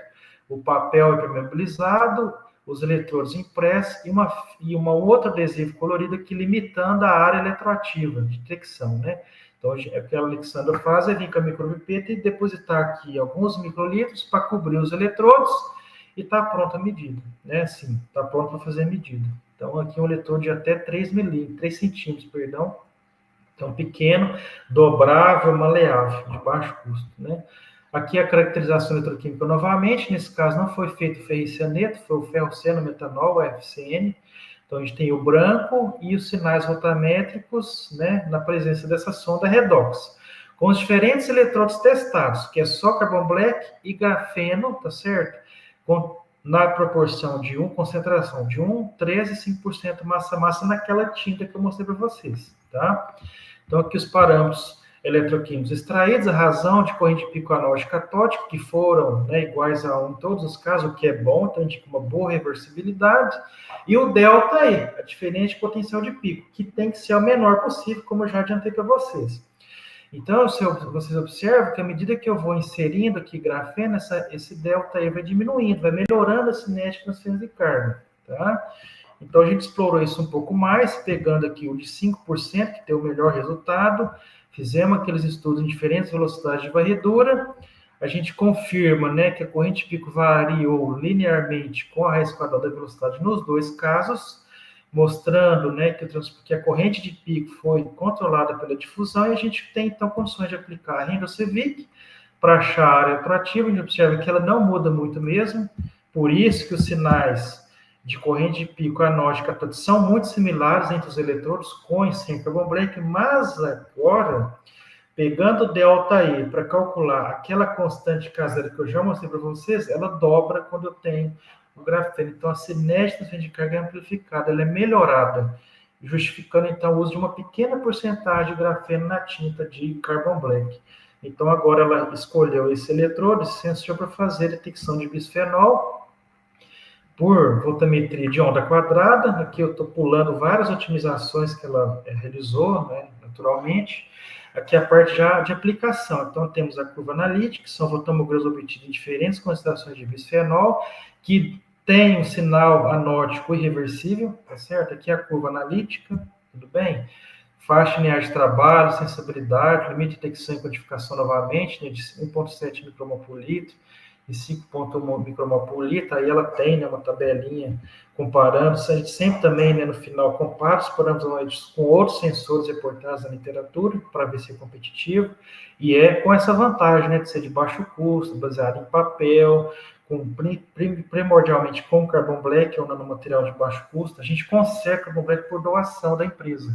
A gente nem compra, porque ele é tão barato que a empresa doa para a gente, né? Não vale a pena nem cobrar, porque é muito barato mesmo. Estou falando assim, de R$5 o quilograma desse carbon black. Então, ele é muito barato e tem uma resposta eletroquímica muito interessante. Nós aqui somos fãs aí desse material, a gente trabalha muito ainda com eles, né? E aí, nesse caso, a gente aplicou o sensor, né, para analisar gotas, né, de água de torneira e conserva de milho, tá? Conserva de milho, porque o bisfenol A, ele pode ser passado para conserva a partir da embalagem plástica, tá certo? Porque se usa o bisfenol na síntese, na preparação de polímeros, né, como precursor. Então, ele pode aparecer na conserva de milho e outros produtos, né? Tem até uma questão problemática a respeito das mamadeiras, né? Que pode ter bisfenol em passar por leite, isso afetar, né, os bebês, né? Então, tem toda uma regulação aí sobre isso também, principalmente nos Estados Unidos. Então, o bisfenol em alimentos é um problema. Então, a gente propôs aqui um sensor capaz de fazer essa detecção, né, com uma boa porcentagem de recuperação em alimentos também, tá? Então, finalizando aqui as conclusões desse trabalho, então, como eu já falei, a gente conseguiu obter um dispositivo analítico usado em papel do tipo eletroquímico para determinação de bisfenol A, tá certo? Com desempenho analítico comparável de outros sensores mais complexos reportados na literatura. É uma coisa que a Alexandra conseguiu, que é difícil, não só nesse trabalho, mas na eletroanalítica como um todo, ter boa reprodutibilidade. Então, assim, é de fácil preparação e de uso, mas a gente tem que treinar bastante o usuário para que seja reprodutível. Isso é uma das, assim, talvez, desvantagens ainda da eletroanalítica, mas ela conseguiu ter boa reprodutibilidade entre os dispositivos dela, tá certo? Porque lembra que é um dispositivo descartável também. Então, para subir essa curva, ela tem que usar um eletrodo para cada concentração. Então, se não for reprodutivo, a gente nunca vai chegar numa faixa linear, tudo bem? E esse dispositivo, novamente, pode ser usado em combinação com outros elementos de bioreconhecimento para melhorar a seletividade, especificidade do sensor. Bem, pessoal, então já falei demais, né? Deixa eu ir aqui para as minhas considerações finais. Então, espero ter conseguido mostrar para vocês que é possível a gente usar materiais alternativos de resíduo eletrônico, resíduo de agroindústria ou materiais do dia a dia, como papel, para preparar dispositivos eletroanalíticos. Tá? E aí a gente entra com uma vertente interessante, que é importante para a química, que é a introdução de princípios de sustentabilidade nos métodos eletroanalíticos. Né? Então, é possível vincular a sustentabilidade eletroanalítica pensando nos materiais, na redução de volumes, né, que você utiliza na confecção dos sensores. E essa vinculação é possível pela versatilidade dos métodos eletroanalíticos. Vocês veem que são várias técnicas possíveis, né? Várias amostras que podem ser testadas para métodos eletroanalíticos, e eu acredito muito, então, que inovações podem ser implementadas, amplificadas nessa questão de reuso de materiais, né, resíduos agroindustriais e eletroeletrônicos, tá certo? Aqui, para fechar, eu elenco alguns dos ODS, né, que podem ser atacados pelo uso da eletroanalítica, né? O 3, saúde e bem-estar, água potável e saneamento, indústria, inovação e infraestrutura, consumo e produção sustentável, são ODS que podem ser, né, trabalhados a partir do que eu estou comentando aqui, de introdução dos princípios de sustentabilidade dos métodos de eletroanalítica, tá certo? Bom, gostaria de finalizar com os agradecimentos. Agradecer ao professor Vitor pelo convite para estar aqui hoje nos seminários online, né, de 24, do programa de pós-graduação Física e Química de Materiais. Espero, né, ter agregado algum valor para os estudantes, para quem está nos assistindo hoje, né? Não posso deixar de agradecer o CNPq, FAPEMIG, né, e CAPES pelos diferentes projetos e bolsas que a gente tem recebido para exercer nosso trabalho, o Departamento de Química, a UFV, né, naturalmente a todo o meu grupo de pesquisa, colaboradores, né, que tem aí transferido vários materiais para a gente trabalhar. Então, deixo aqui, né, meu muito obrigado pela atenção de vocês, pelo tempo de vocês, deixo aqui o meu endereço na UFV, né, sala 203, 235, quem tiver aqui por Viçosa, faça uma visita para nós, vai ser um prazer recebê-los, e meu contato também para eventuais parcerias. Muito obrigado, pessoal. Muito obrigado, Thiago. Nossa, muita coisa, hein, que vocês estão fazendo aí. Falei demais, desculpa, estourei o tempo, Vitor. Bastante coisa que vocês estão fazendo aí no LAPEN. Temos muitas perguntas aqui, não vai dar tempo de perguntar todas, mas, pessoal, qualquer pergunta que a gente não consiga fazer aqui, pode mandar e-mail para o professor Thiago, e o pessoal vai estar feliz em responder. Só achei uma coisa curiosa, né, no artigo acho que foi no penúltimo artigo que você apresentou, todos os autores têm sobrenome Silva, né? Isso é uma curiosidade mesmo. Depois que a gente publicou o artigo, a gente brincou, o pessoal vai achar que a gente tudo é família aqui, né? A família Silva aí. Aquele que não é Silva infelizmente, tem que cortar do artigo para manter a simetria, colocar bem nos agradecimentos. Mas muito bacana. Mas, sem mais delongas, começar aqui com as perguntas da plateia. Tá? O pessoal estava inspirado hoje. Né? Que bom. Pessoal, eu não vou conseguir fazer todas as perguntas, então vou selecionar algumas aqui que eu acho que a gente consegue explorar mais o tempo aproveitar mais o tempo do Thiago, tá? O Andrés, ele parabeniza pela apresentação, e ele pergunta que limitações você encontrou ao trabalhar com esses nanomateriais em relação à degradação a longo prazo, efeito de temperatura operacional e condutividade. Legal, Andrés, né? Obrigado pela pergunta, Andrés. É o seguinte, nas nossas análises, a gente trabalha em temperatura ambiente, tá? Então, efeitos de temperatura de trabalho, a gente não verifica nenhum problema, tá certo? Degradação a longo prazo, ela acontece mesmo, tá? Então, nossos eletrodos, a gente sempre prepara assim de novo, né? Para cada experimento, a gente faz a preparação ali da limpeza do eletrodo, da dispersão, para garantir a melhor condição para fazer a análise, né? Depois a gente faz alguns testes a longo prazo, tipo assim, fazer em dias diferentes, né? Guardar uma pasta de carbono, analisar em outros momentos, aí vai depender do material, né? Então, por exemplo, aquele trabalho do Silva, que o professor falou, da pasta de carbono, ele é um tipo de eletrodo, Andrés, que é para longo prazo, sabe? É apenas grafite do carvão.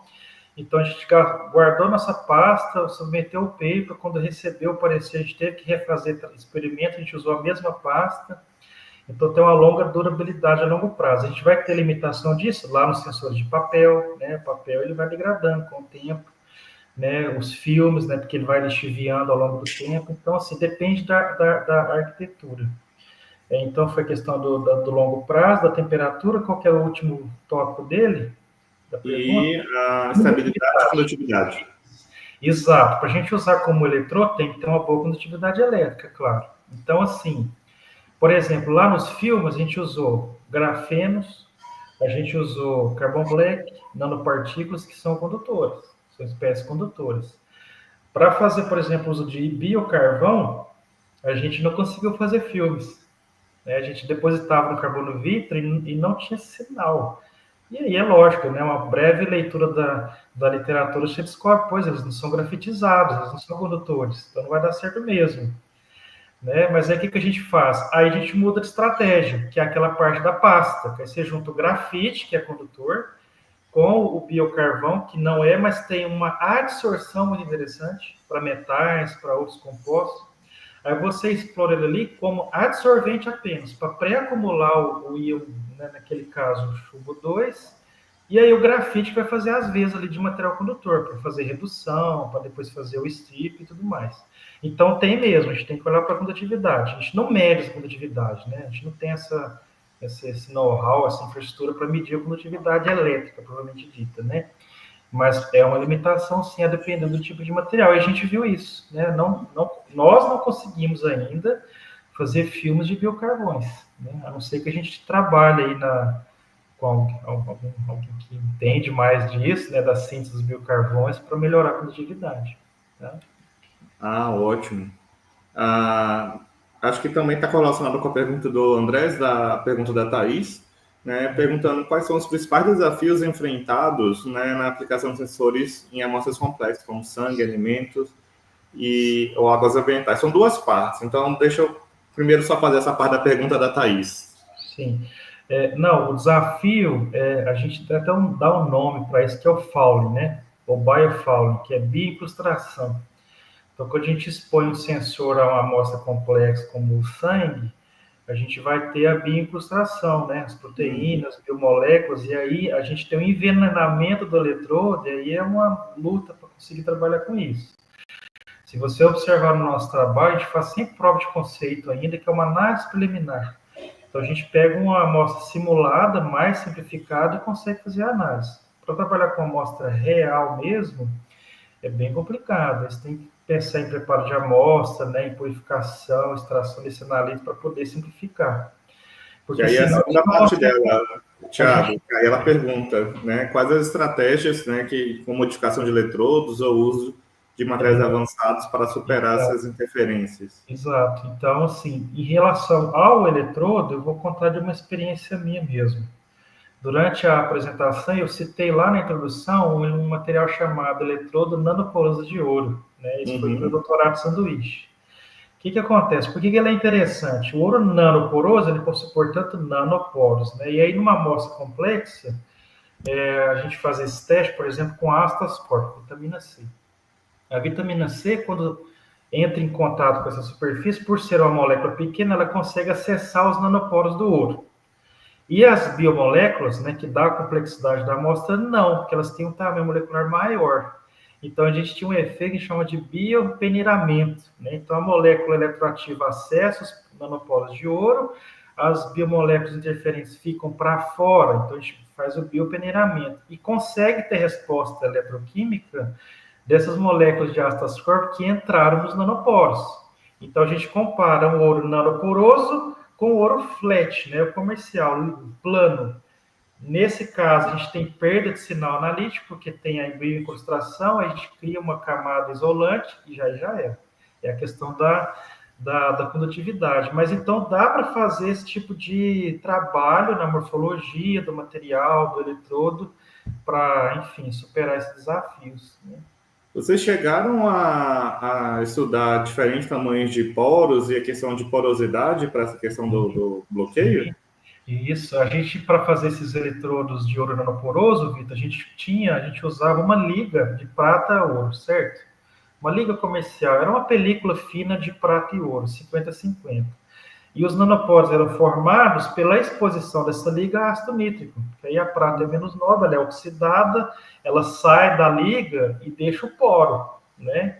Vai criando-se os nanoporos. Então, é um nanoporo bem nano mesmo, então. Aí a gente consegue controlar esse tamanho pela concentração do ácido nítrico, pelo tempo de exposição, especialmente o tempo, né? Se a gente deixa pouco tempo, não forma poros interessantes, porque ainda tem bastante prazo. Se a gente deixa muito tempo, aí forma microporos, né? Porque a gente vai começando a perder muito de estrutura, então a gente controla isso. Eu não fiz isso, eu não publiquei esse artigo, né? Foi a minha orientadora que publicou isso antes da minha chegada, eu fui mais para aplicação. Mas ela tem esse paper que mostra, né, o efeito do tempo de exposição para controlar os nanoporos e ter ou não esse efeito de biopeneiramento. Porque à medida que os poros vão aumentando, aí você perde isso, né? Que as moléculas maiores vão também conseguir incrustar no ouro do poro. Então, assim, aí são várias ideias, assim, dá para fazer esse tipo de coisa, dá para você modificar o eletrodo com alguma coisa que vai, por exemplo, ter um tipo de interação de repulsão eletrostática, que são as membranas, né? A gente não faz isso, tá certo? São coisas que a gente conhece da literatura. para poder, enfim, contornar esse tipo de... Proteína, você já viu imobilizada? Opa, bastante. É na parte de biosensores, né? Que a gente não Não, trabalha. não, tô falando para repulsão, não como Não tem biosensor. exemplo de cabeça, mas possivelmente, possivelmente. Né? Para poder já fazer um... A gente faz muito material aqui encapsulado com proteína Aham. para ter repulsão de macromoléculas, porque eu trabalho muito né, com bioanálise. Então, assim, a Legal. proteína é um problema complicado. Então, a gente faz muito isso. Olha, eu assim, como eu disse, imagino que hajam coisas, mas eu precisava estudar um pouco mais. Mas é uma ideia interessante. Então, você já explora isso no preparo de amostras, né, Kelly? Então, seria uma ideia imobilizar uma camada dessa de nanocápsulas, né, que você comentou, que vai, enfim, legal. Se você quiser, depois eu posso passar para você a metodologia. Eu acho que dá para você fazer mergulhando, simplesmente mergulhando os eletrodos depois de pronto. Exato. É o deep coat, né? Você mergulha lá, deixa lá e vai ter interação. Muito bom. Sim, Vitor, você ia falar alguma coisa, eu acho, quando eu estava conversando. Do materiais nanoporosos, conheço um rapazinho que trabalha com zeólitas. Ah, sim. Dá para com diferentes tipos de zeólitas que são de materiais reciclados, então, ó, tem coisa que dá para a gente estudar essa questão aí, viu? Isso é uma linha de trabalho que eu exercitei ela quando eu estive lá em 2018 e nunca mais eu trabalhei com isso, mas eu tenho muita vontade de voltar. É que eu preciso ter os materiais nanoporosos, né? Quem sabe a gente não testa, então. O nanoporoso já tem, você pode até escolher o tamanho do poro, inclusive. Tem uma pergunta aqui, Vitor, que eu achei interessante também, que é da Rafaela Maia, se quiser Desculpa, eu não memorizei quem fez a última pergunta, agradeço pela pergunta. Aí, tem um monte aqui de pergunta. A Rafaela pergunta se você já teve a oportunidade de explorar os MIPs, né, conjugação com material. Achei interessante porque a gente trabalha muito com MIP aqui também, né? E tem o pessoal do grupo do Arnaldo também que está fazendo MIP com a gente, já fez, agora eles já estão fazendo sozinhos, enfim. Rafael, é uma linha de pesquisa que eu tenho aqui também. Que legal, isso é muito legal. Os MIPs a gente conhece, eu tenho um artigo publicado com isso, que a gente colaborou com o pessoal da Unesp, tá certo? Mas aqui no LAPEN a gente ainda não fez, né? É uma questão, de novo, de ter o know-how do domínio e da síntese dos MIPs, porque para sensores eles são muito interessantes, né? Porque a gente tem melhoria de seletividade, né? Por conta das cavidades. A gente só precisa pensar no analito eletroativo, vocês perceberam, né? Para poder responder, tem que oxidar ou reduzir. E aí cresceu o MIP com base nessa molécula como template. E dá para aplicar, mas nós ainda não fazemos, estamos abertos a parcerias. Isso aí tá fácil, eu vou muito aí na UFV, eu posso... Mesmo, Kelly? Eu vou muito aí, quase toda... Dei uma parada agora, família da minha esposa é daí, né? Então você tem que dar um oi para nós. Eu já fui aí no laboratório do Luiz, da Renata. Você conhece o laboratório do Belato? Não, eu conheço o do Luiz, da Renata. É porque eu estou no Belato. Legal. Não, esse eu acho que eu não conheço, não. Mas é tudo perto aí, né? É do lado, só trocar o andar. Então já vai rolar um cafezinho aí e troca de material. Isso mesmo, a gente tem nosso aí, café. Eu tenho duas perguntas para você. Eu sempre pergunto isso para os outros, acho que é interessante você comentar para o pessoal. É sobre os potenciostatos, né? Hoje em dia você trabalha com o Zametron, é isso? Exato. Certo? Eu queria saber o que você acha, né, você como espectro da área, sobre os mini potenciostatos. Se dá para fazer todos esses testes, né? Porque hoje em dia tem os minis até com impedância, né? Então, o que você acha desses mini potenciostatos? E a segunda pergunta, que eu fiquei muito interessado, que gostei muito dos pads, tá?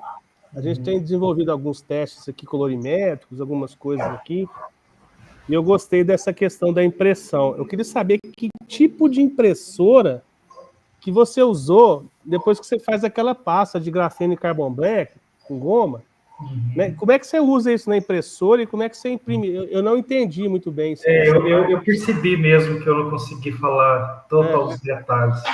São essas duas perguntas que eu acho que é interessante para o pessoal, principalmente o pessoal que também trabalha na eletroanalítica aqui, que eu acho que essa construção de eletrodos de pasta, eletrodos, é mais tradicional. A gente tá, o pessoal no grupo do Arnaldo tá imprimindo já faz serigrafia, então acho que é interessante essa discussão aí.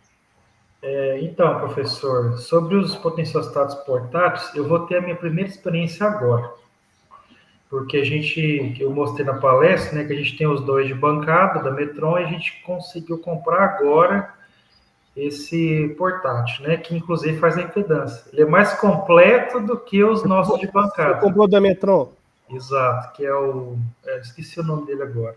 O micropotenciostato. O micropotenciostato. Uma pergunta, você pagou quanto? Esse saiu em torno de R$20 mil.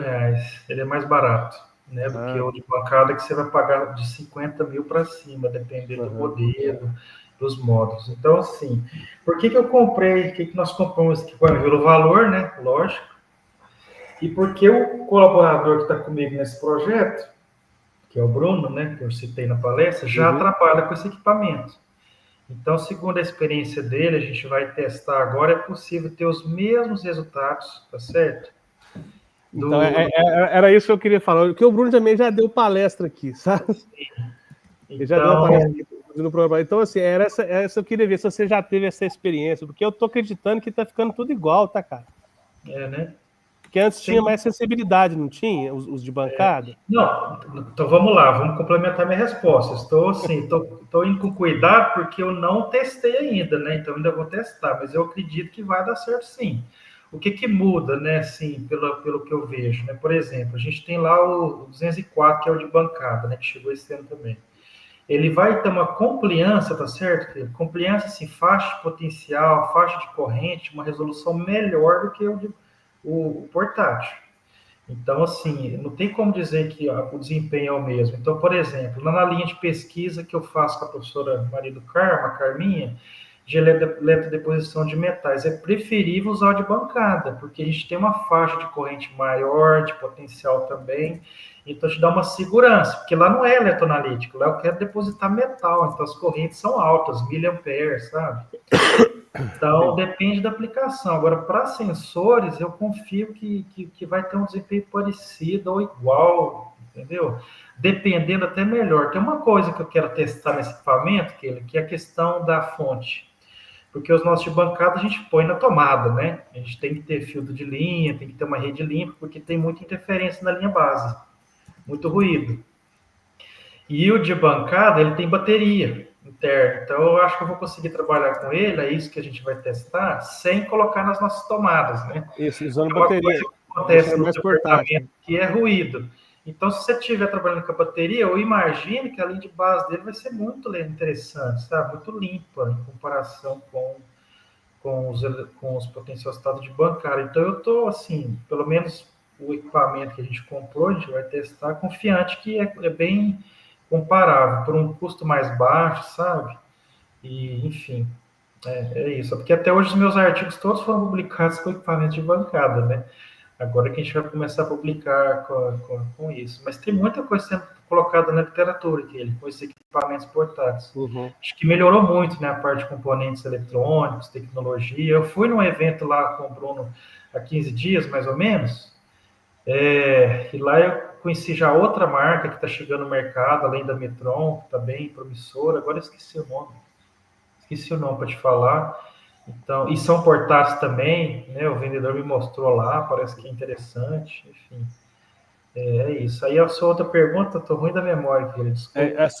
Como que funciona essa impressora? Se você tem o código dela, porque você faz a pasta e depois como é que você joga, né, na impressora para ela imprimir aquele dispositivo lá para ficar um adesivo, né? É isso que eu não entendi. Não, então eu acho que eu te confundi mesmo. O que acontece? Hoje nós utilizamos uma impressora de recorte. Tá?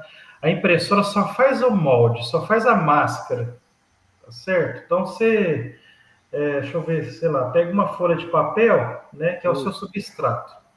E aí você quer pintar nesse substrato o design dos eletrodos, dos 3 eletrodos. Então você precisa de uma máscara, né? Uma coisa que vai ter o desenho de interesse lá, né? O design, né? Pronto.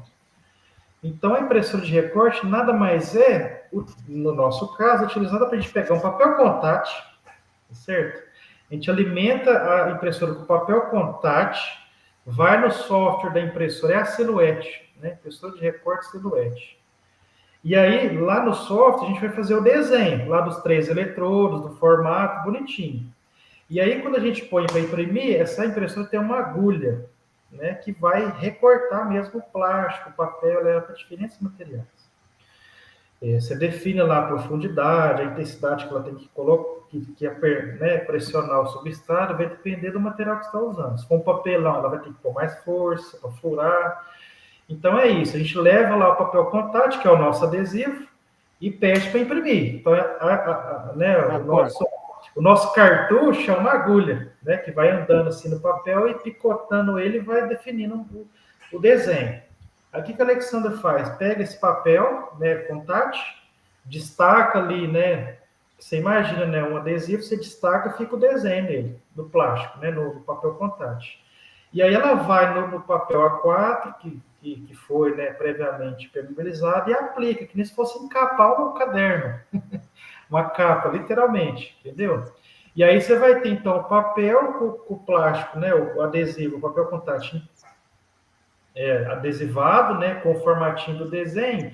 E aí agora a gente podia ter uma nova impressora, que é para aplicar a tinta. Depois vocês passam com a mão, então. Só que é manual, a gente faz manual ainda, então a gente deposita. Então tem lá um papel A4. Vocês imprimem o molde, né? Depois vocês. É isso que eu não entendi. Agora eu entendi. A gente ainda não tem uma screen printing mesmo, a impressora que faz isso. Agora eu entendi.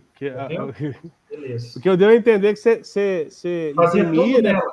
Você passava tudo no papel, depois você vinha com a... É invertido. Né? A gente conhece esse equipamento, é um sonho de consumo, né? Porque aí, por que ele é melhor? Por causa da reprodutibilidade, a quantidade de material que deposita, né? Porque ela tem lá o jato e o rodinho, né? Que vai espalhando automatizado. A gente faz tudo manual, é uma espátula mesmo. Aí o que fica grudado no papel... E depois você consegue tirar esse adesivo do papel... E aí fica lá o buraco. Exato. Você passa. É isso? Exatamente. Aí terminou de aplicar a tinta, espera secar, a nossa seca rápido. Tem tinta que você tem que levar na estufa para secar por um tempo.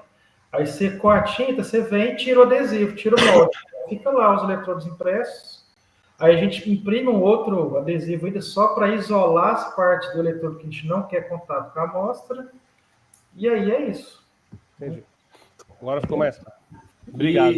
E Thiago, então, os pontos de melhoria nessa pesquisa é a parte do desenvolvimento da tinta? Sobre a questão da condutividade e a da seletividade, sensibilidade. É aí que a gente tem a oportunidade de trabalhar, sabe, Vitor? Uhum. E também no próprio substrato, que assim, aí é uma questão de criatividade, falo para os meus alunos, né? Eu quero que vocês coloquem a cabeça para funcionar agora. Uhum. Porque dá para a gente ir brincando com coisas descartáveis, com papel reciclado, a gente quer fazer, entendeu? Materiais de reuso, materiais alternativos, para reduzir cada vez mais o custo, sabe? E em termos eletroquímicos, aí foram os pontos de melhoria mesmo, né? É sempre uma tinta condutora, que tem uma aplicação legal, a viscosidade dela. Por exemplo, a gente nunca fez, que a gente não tem, né? Talvez parceria, fazer aqueles estudos físicos mesmo, sabe? De viscosidade, tem uma reologia, né? Uhum. Essas tintas, que seria bem legal a gente fazer algum estudo, as propriedades reológicas e eletroquímicas, a gente não faz, a gente mistura ali o grafite com solventes, né? E vai testando, né? Para ver uma boa aderência, tá certo? E uma boa resposta eletroquímica. Tem um campo vasto aí de... Tem muita coisa sendo feita. Uhum. A gente escreveu até review sobre isso ano passado, porque já tem muita coisa sendo feita. A gente está até tendo assim, um ponto, eu falo no grupo também, que a gente está começando a chegar até no ponto de saturação, né? Porque quando um começa, todo mundo vai no fluxo, né? A gente está aí também, mas a gente tem que começar a inovar aí na tinta, no substrato, no formato. Você falou, Kelly, da parte de testes colorimétricos, né? Então, uma coisa que eu não faço, a gente tem professores no Brasil que fazem isso, né? Que é o Thiago Paixão, o Wendel Couto, que eu lembro, que é trabalhar com as duas detecções simultaneamente, né? Então, você ter lá um spot teste que você faz uma reação colorimétrica e, ao mesmo tempo, uns eletrodos impressos para fazer a eletroquímica, né? Você consegue monitorar mais de um parâmetro ao mesmo tempo. Isso é bem, bem legal. E usa seu papel como plataforma, né? Legal. Esses tem potenciostatos que dá para tirar mais de 3 jacarezinhos de lá, né? Porque eu acho que o interessante é uma multidetecção. Dá para você imprimir, né, esse eletrodo num formato que dá para pegar vários analitos, né? E vamos dizer assim, e aí você fazer uma detecção múltipla, né? A Metron tem um módulo, não só ela, né, outras empresas também, que é o multiplexador, né? Então, o mesmo potenciostato consegue trabalhar com mais de uma célula ao mesmo tempo, tá certo? Não sei se agora se é ao mesmo tempo ou sequencial, mas ela controla mais de uma célula, né, o equipamento. E lá onde eu fiz meu doutorado, o professor Fatibello, assim, eu estava lá no final do doutorado, um colega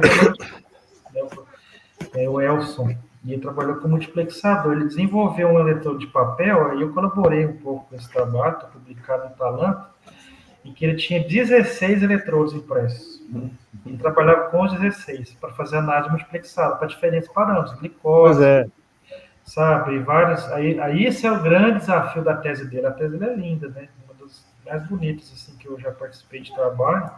Que ele tinha 16 pocinhos, né? Aí a gente brincava que era um bolachão, né? Porque ele era no formato de bolacha mesmo. No centro a gente aplicava a amostra, aí você tinha os strips de papel que ia para os pontos de detecção. E lá ele tinha impresso os eletrodos e fazia 16 análises, né? Bacana.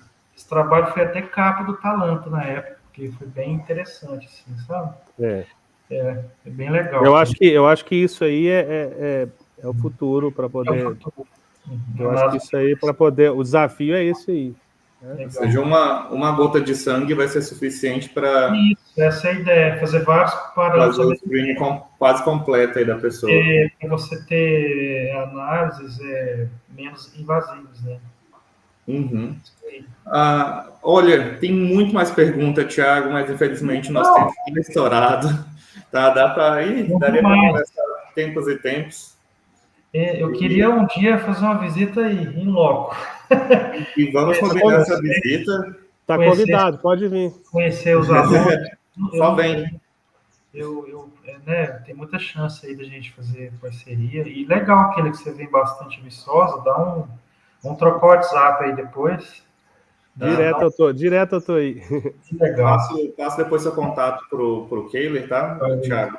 E vamos ver se na próxima reunião presencial do grupo, se for lá, vai dar um pulo aqui em São João, né? Tá beleza, para mim, né? Então vai ser bem bacana, tá? E queria agradecer mais uma vez pela sua disponibilidade. Seu seminário foi muito bom. Deu para ter várias ideias, minha cabeça já está fervilhando aqui de várias coisas, várias ideias. E depois dá uma olhada nos comentários aí na página do YouTube, teve bastante coisa aí. E, pessoal, desculpa quem eu não consegui atender. Na verdade, a maioria das pessoas a gente não conseguiu atender aqui, mas tem um e-mail do professor Thiago, qualquer coisa, vai lá na página do DQ da UFV, também tem o endereço dele lá, e manda pergunta para ele. E se tiver também possibilidades aí de parcerias e colaborações, especialmente que tem trabalhado aí nessa parte aqui, hein, Thiago? Que bom. Então, de novo, agradecer você, Vitor, o professor Keide também, né, pelo convite. A gente fica sempre feliz em participar dessas palestras, né, que é uma vitrine para nós também, então, muito obrigado. E estamos abertos aí a vocês, aos seus colegas, estudantes, se a gente puder ajudar e colaborar, vamos aí criar uma rede aí de trabalho nessa linha de eletroanalítica. Muito obrigado, gente. Muito mesmo. Boa sexta, bom fim de semana. Até breve. Para vocês também. Tchau, pessoal. Bom final de semana. Bom final de semana a todos. Até mais.